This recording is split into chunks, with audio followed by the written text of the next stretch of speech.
Hello everyone, myself Sunil Pawar from New Catholic Mission High Secondary School Jhabua. Welcome you back for the new session of biology class for 12th.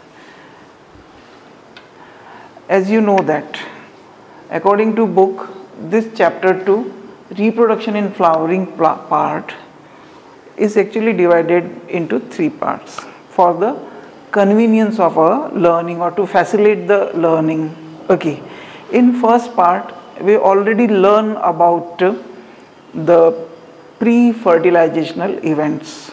Okay, in pre-fertilization events we learn about the structure of flower, we learn about the process of gametogenesis, we learn about the formation of gametes. Okay, so this all about the first part. Then in the second part we talk about the process of fertilization.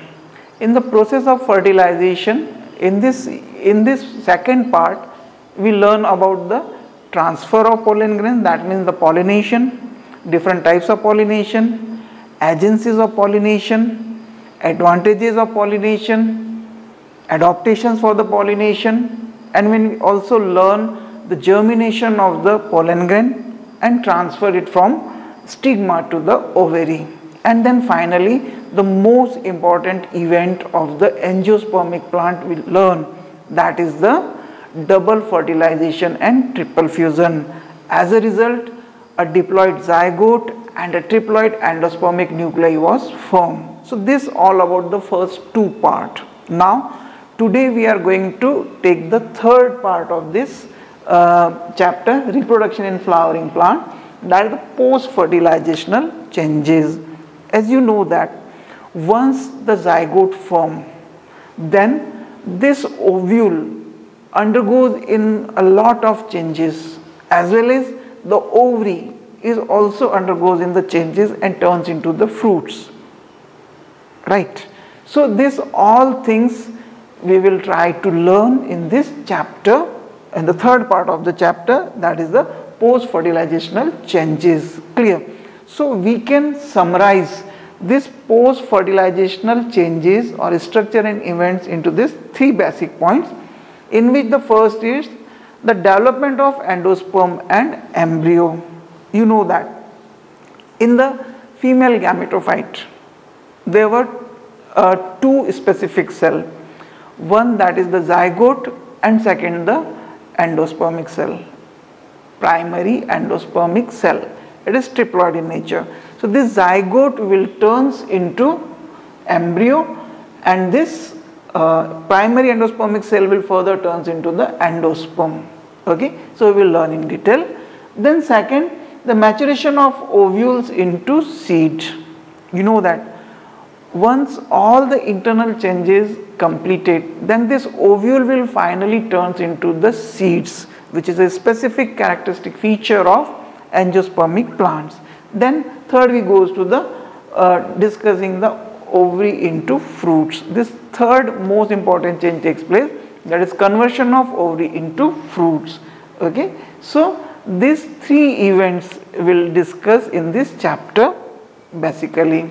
So first of all we are going to start with the first event, that is the development of an endosperm. Before starting the conversion of zygote into embryo, the important event took place in this event, that is the formation of endosperm. You know that what is the basic function of endosperm? Endosperm is basically responsible for nourishing the embryo. Clear? So before the formation of embryo there is an event, very important event took place in this one, and that is the development of endosperm. You know that endosperm is formed as a result of second fertilization or the double fertilization, resulting the fusion of the 3 nucleus and the formation of triploid nuclei, that is the endospermic nuclei. Clear? So here we can see this basic facts about this one. Okay, so what is the endosperm development precedes embryo development, and this process takes place in this following important parts. Okay, just like that the primary endospermic cell divides repeatedly and forms a triploid endosperm tissue, and the cell of these tissues are filled with reserve food material and are used for the nutrition of the developing embryo. Okay, so as a result of double fertilization, a cell is formed which is in the center of the nucleus, okay, and this one is called as the endospermic primary endospermic cell. It enter into a repeated mitotic cell division, okay, and it form an organized mass of the cell which is called as endosperm. It increases in volume, it stored the reserve food material, and finally it is responsible for nourishing the growing embryo. So this is the basic fact about this one thing. So on the basis of the growth of this primary endospermic cell and the further division of this primary endospermic cell, this endosperm can be divided into this three parts. So first we are discussing about the nuclear endosperm. Okay, so what is the nuclear endosperm? How it develops? This nuclear endosperm is developed from the primary endospermic cell. This primary endospermic cell increases in volume and size. Okay, it stores some food material, and then later on this nucleus, this triploid nucleus undergoes in the repetitive nuclear mitotic division. Remember, only nuclear division is there, no cytoplasmic division is followed by this one thing, and it is responsible to form a multinucleated cell. Okay, as this large number of nuclei will form, they will arrange on the periphery along with the condensed cytoplasmic material around it, and this way a multinucleated cell is formed which is called as nuclear type of endosperm, or we can call it the nuclear endosperm. And remember, most of the angiospermic plants, nearly 50 to 56% of plants, we can observe that this nuclear type of endosperm is observed, but later on this multinucleated structure will turn into the cellular structure by the formation of the cell wall in it. Clear? So a good example is Malva and Calotropis. So this is the nuclear endosperm. Then we come to discuss the cellular endosperm. This is the second type of endospermic development, or the type of endosperm. In this one you can see that it is actually an organized mass of the cell. Okay, in this, the same one, that primary endospermic cell undergoes in the development, in the growth, and it increases in the volume, and later on it will undergo in the cellular division. Not only the nuclear division, but as nucleus divided mitotically, it immediately followed by the cytoplasmic division also. Okay, so normal mitotic division is observed, and because of this repeated division, a mass of cell is formed. That's why we call this endosperm as the cellular type of endosperm, and it is commonly observed in the Adoxa and other plants too. Now the third one, this is the halobial type of endosperm. This halobial type of endosperm is also considered as the mixed type of endosperm, because it is actually a mixture of this nuclear endosperm as well as the cellular endosperm. What happened at the time of its growth and development? First of all, that primary endospermic cell increases in the volume. Then later on, it undergoes in a mitotic cell division. Okay, it forms the two nuclei equally, but at the time of cell wall formation or the cytoplasmic division, it becomes uneven, and this we can say that two cells will form with the two different size. One is small and one is larger.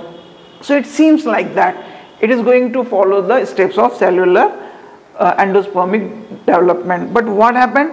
Just now it changed the trend of division, and now it follows the nuclear endospermic division. Now both these two cells undergoes in the repeated nuclear division, and they form these two cells of multinucleated structure, and this nucleus arranged on the periphery and this way a mixed variety of the endosperm is formed. So we call it the halobial type of endosperm, or it is also called as the mixed type of endosperm, and it is the characteristic feature of family Halobi in the plants. Okay, so now moving forward, we are discussing about the importance of the endosperm. So basically these three main features are there.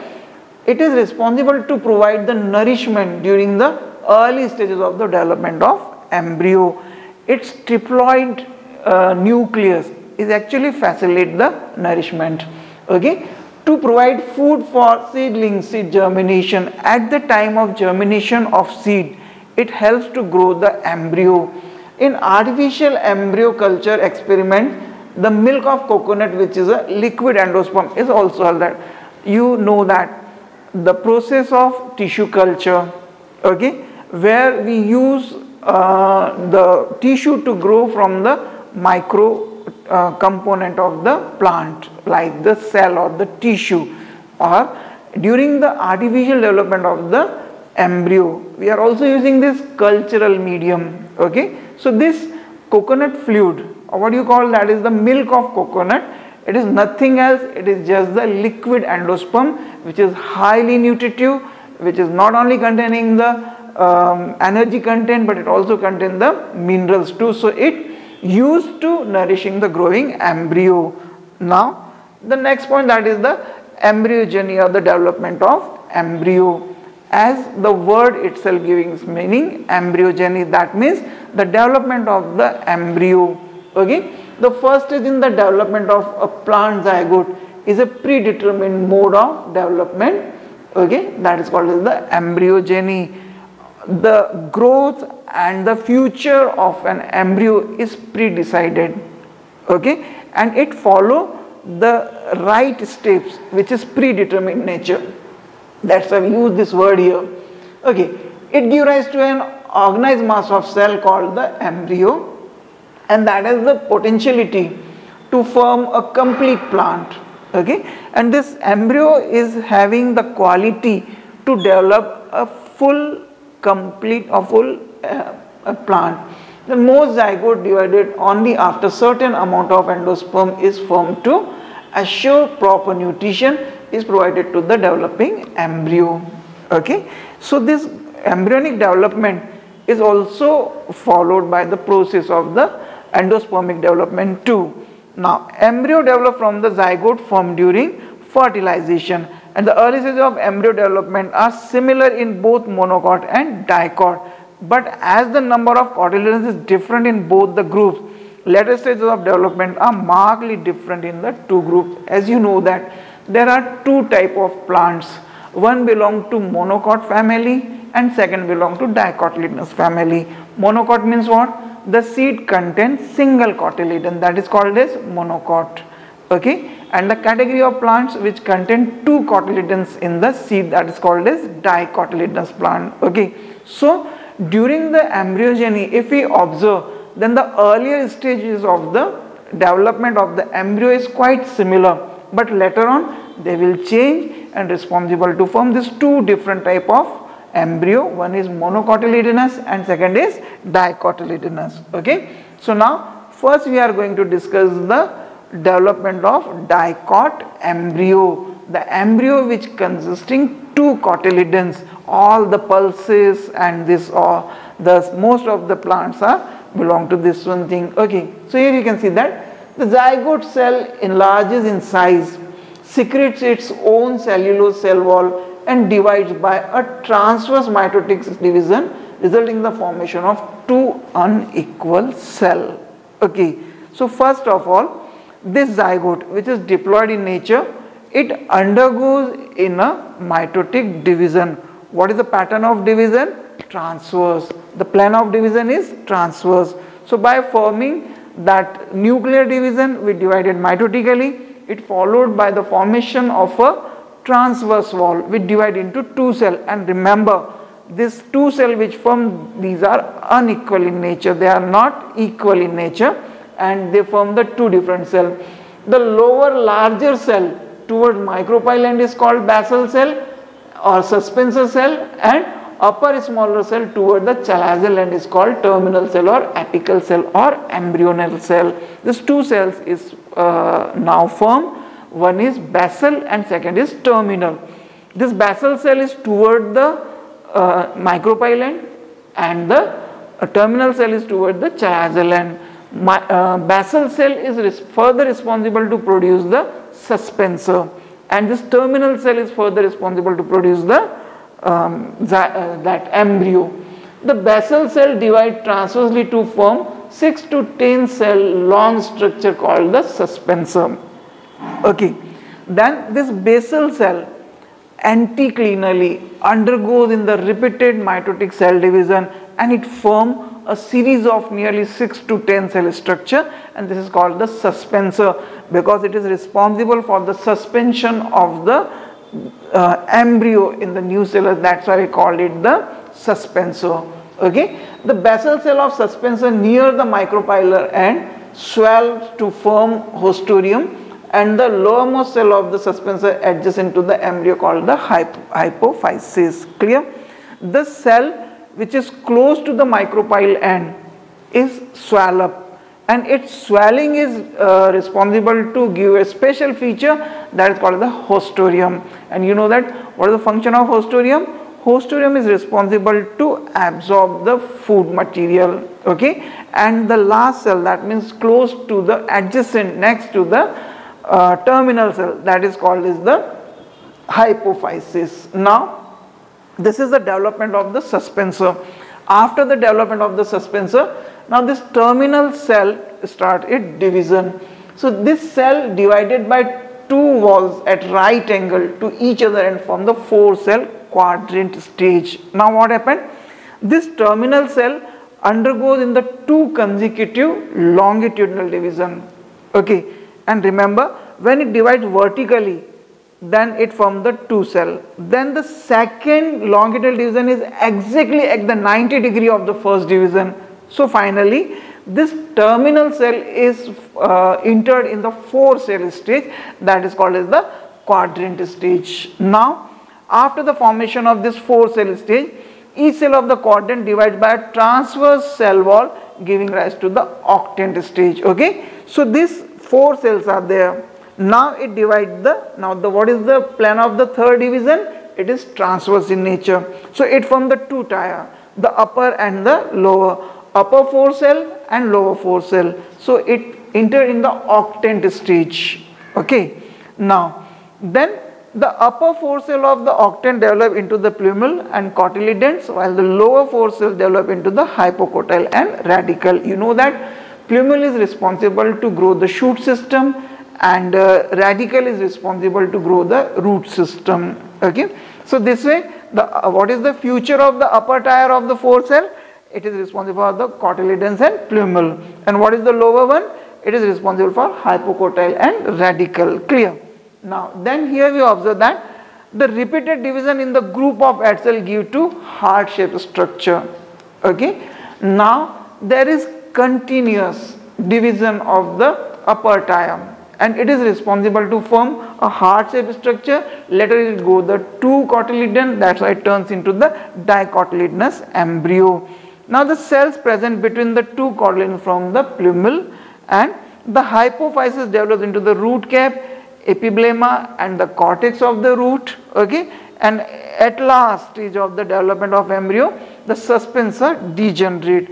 This whole process can be learned with the help of this diagrammatic presentation. Okay, here you can see that this is the first diploid cell, that is the zygote, which is formed by the fusion of the haploid male gamete and the female egg cell, which is also haploid. So a diploid zygote structure is formed. Then it divided by a mitotic transverse division, who is responsible for these 2 unequal cells.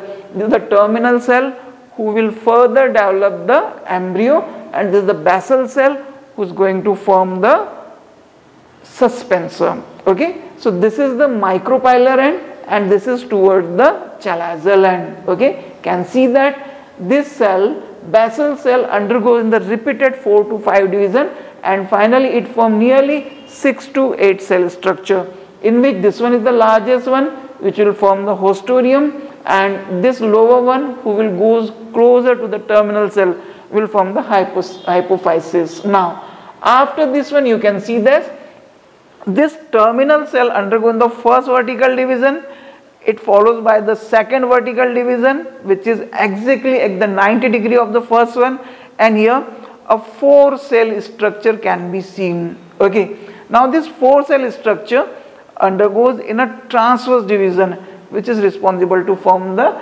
8 cell structure. Okay, so till this one thing a very well developed suspensor is formed which is having one this hostorium, this is the hypophysis, and this is the octant in which these 2 tiers are there, the upper and the lower. Okay, now this undergoes in a continuous repeated division and it forms a mass of cell. Clear? In this one what happened, the upper 4 cell who is divided continuously, they form a heart shaped structure. Okay, so in this one what happened actually, this cell, this portion shows the less growth and less number of division, while the parietally arranged this cell, they undergoes in the fast division.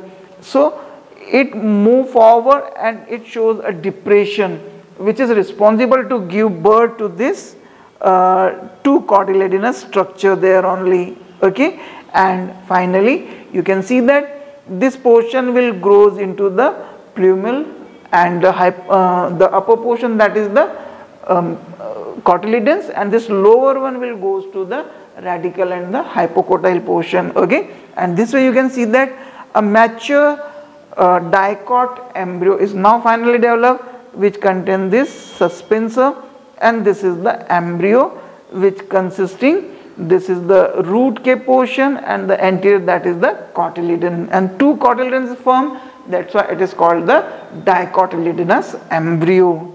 Now we are moving forward to learn about the development of the monocot embryo.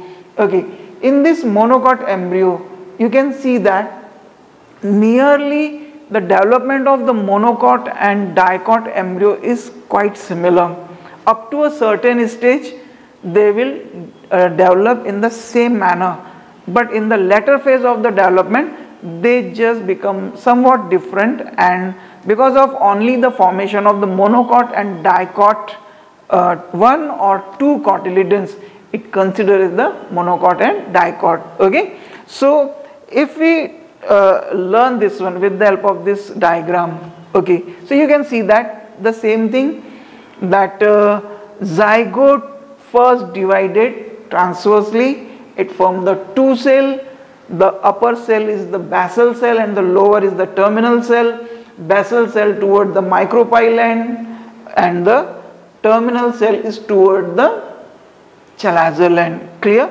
Then what happened, this basal cell again divided twice, thrice and 4 times and form a linearly arranged structure in which the upper one is the suspensor and the lower one is the upper one is the part of the suspensor is the hostorium and the lower one is the hypophysis. Okay, and during this one thing again there is the terminal cell also divided vertically twice and it formed the 4 cell structure. Then a transverse division is responsible to form the 8 cell structure. Now this 8 cell structure periclinally divided and anticlinally divided and finally form a mass of cell which is responsible to form a group of cell which is the embryonic cell. Okay, now this embryonic cell in comparison of the dicot embryo, they grow evenly and they will not form that heart shaped structure, they form nearly rounded or spherical structure which is responsible to form that single cotyledon. That's why this embryo is called as monocot embryo. Okay, in this one again the upper tier will form the plumule and the hypocotyle portion, while the lower portion of this one will form the radicle and the root cape. Okay, so this diagram can easily explain this one thing. Okay, here at the site of this micropyle, and you can see the collaptical region, while here is the calyptorhizal region. That means it will give birth to the roots and it will give birth to the stem. Okay, so the basic feature of this one thing. Now with the help of this slide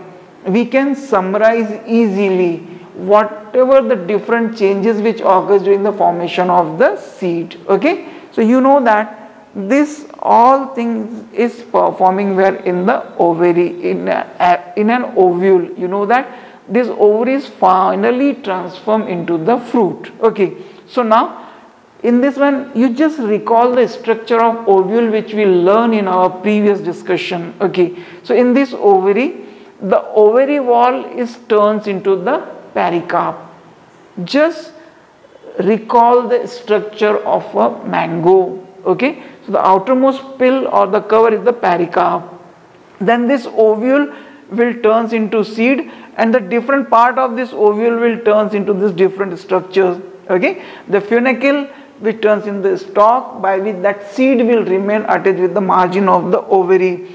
The hilum is not changed and it remains as it is as a supplying connectivity. Then micropyle is responsible to form the germ pore. Okay, this micropyle pore is responsible to form the germ pore, from which at the time of the germination the radicle and the plumule will comes out. Then this integument will form the seed coat. Okay, you know that what is the function of seed coat? Seed coat is the dead outer hard structure of the seed which is responsible to protect it from the unfavorable condition. So two integuments were there, the outer integument and inner integument. Outer integument will turns into testa and the inner integument will turns into the tegmen.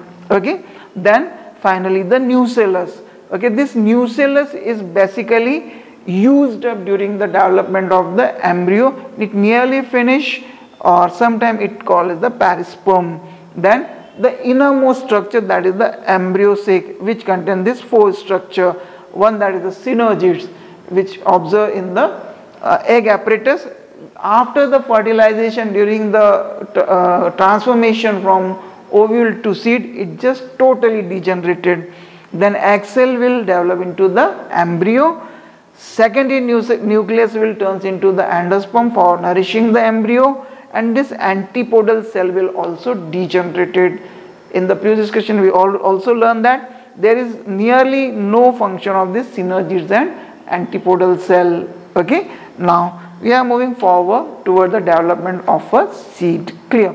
We already learned this one in the previous slide. Okay, but here we can see that the double fertilization angiosperm triggers the transformation of ovule into seed, and the seed are formed inside the fruits. Okay, so all the fruits are seeded in nature.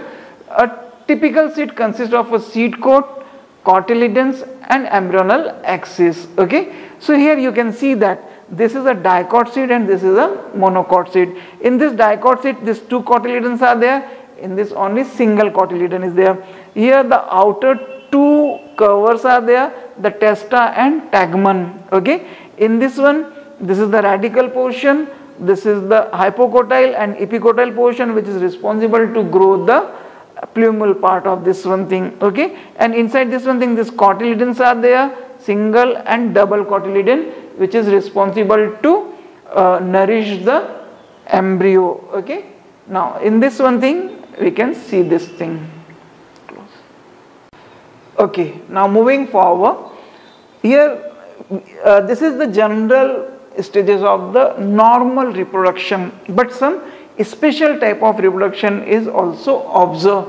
So here in this one we are discussing about the special modes of reproduction in flowering plants. Okay, the first very special term, that is the apomixis. If we observe, then this term is actually derived from the two Greek word. One is apo, that means without, and second is the mixis, that means the mixing. That means its literate meaning is the formation of the embryo without mixing. What is the meaning of without mixing? There is no fusion of the two gametes. That's why we are calling it without mixing. Clear? So it is an asexual mode of reproduction in which new individuals are formed without the formation of the gametes and the fusion. So make it very clear, it is not a sexual reproduction because there is no fusion and fertilization, but it is somewhat different from the asexual reproduction also, because this gametes are actually forming, but they are not undergoing in the process of fertilization. Okay, so they produces mitotically, hence the newly formed offsprings are genetically similar and called the clones. Okay, now in several flowering plants, the seeds are formed without fusion of gametes, and this process is called agamospermy. Agamospermy. A means absence, gamo means gametes, and spermy means the seeds. Okay, the formation of the new seed without fusion of the gametes is called as agamospermy.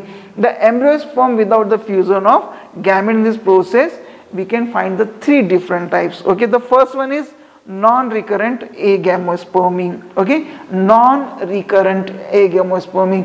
In this type, the female gametophyte is formed from megaspore mother cell by common method. Okay, and no fertilization and the embryo develop either from the unfertilized egg or from the other cell of the embryo sac.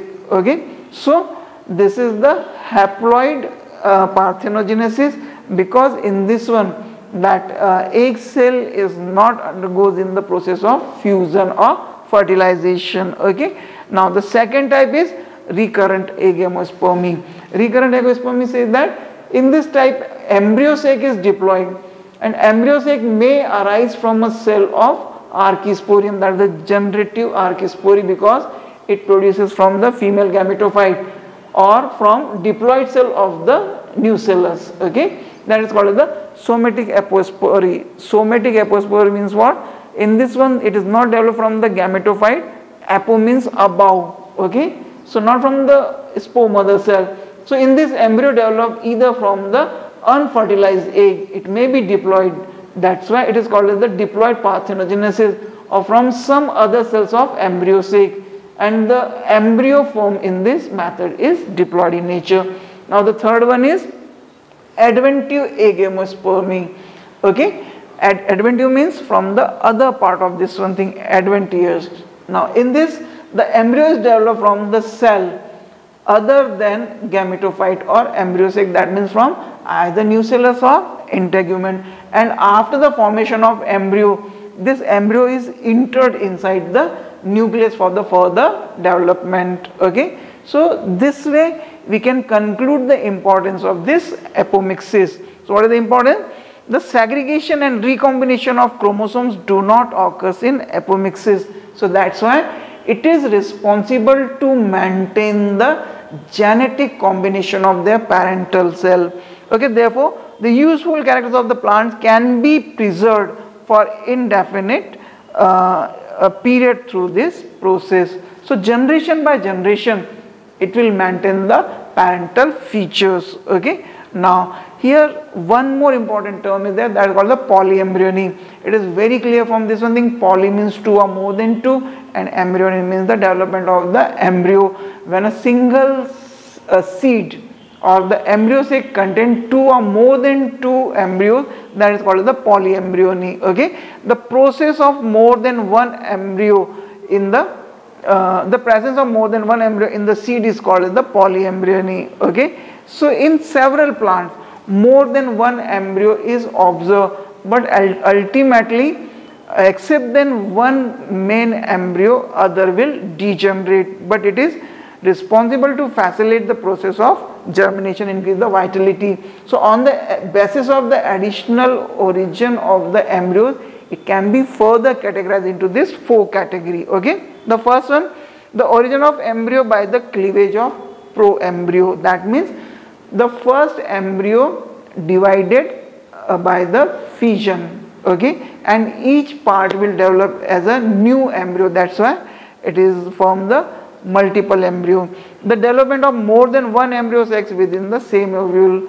On the place of formation of single embryo sac, more than one embryos will form. Then origin of embryo by the cell of embryo sac other than the egg, or this embryo will develop except then the egg cell. Okay, and the development of the embryo from any sporophytic cell of the ovule. Clear? And it is actually on the place of angiospermic plant. Mostly this kind of activities observed in the gymnospermic plant. Okay. Now finally we are discussing one more term, that is the parthenogenesis. Actually parthenose means artificially and genesis means to generate or to produce. Okay. So the process of development of embryo from unfertilized egg is called as parthenogenesis. Remember, this parthenogenesis may be of two types. One is haploid parthenogenesis and second is diploid parthenogenesis. Okay, when the haploid individual develop from a somatic cell, or the process of development of embryo from an unfertilized haploid egg is called the haploid parthenogenesis. In this, actually what happened, this egg cell without fertilization naturally motivated to form the embryo, and then later this embryo will develop into the new individual. So the haploid individual will develop. Second, the diploid parthenogenesis, the process of development of embryo from an unfertilized diploid egg cell.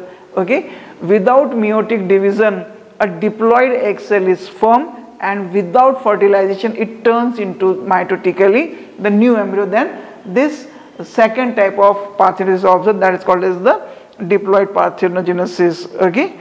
Now then here the one term, that is the parthenocarpy, artificial development of the seedless fruits, is called as parthenocarpy. Okay. And now these days in the horticulture we are growing the seedless fruits without fertilizing them, by inducing them hormones, by the hormones or by some using artificial chemicals. The process of development of the seedless fruit is called as parthenocarpy. It is of two types, natural parthenocarpy and the artificial parthenocarpy. In the natural parthenocarpy, the fruits with ovary without being treated and without pollination and fertilization is called natural parthenocarpy. The grapes and the bananas are the best example of this one thing. While in the artificial parthenocarpy, we are going to use some additional method just by inducing them using the hormones or by using some chemicals. Okay. So here it is basically for the industrial purposes. Likewise the grape wines, for the manufacturing or the production of the wine we can use this one thing, and also this tomatoes, the papayas, this all can be developed with this one thing. Okay. So finally we learn about this chapter. Now we are going to finish it. Okay. And again, before finishing this topic, I just want to request you that please keep learning, go twice or thrice through these videos and learn whatever the important facts of the topic and the chapters. So please keep reading. Thank you and all the best.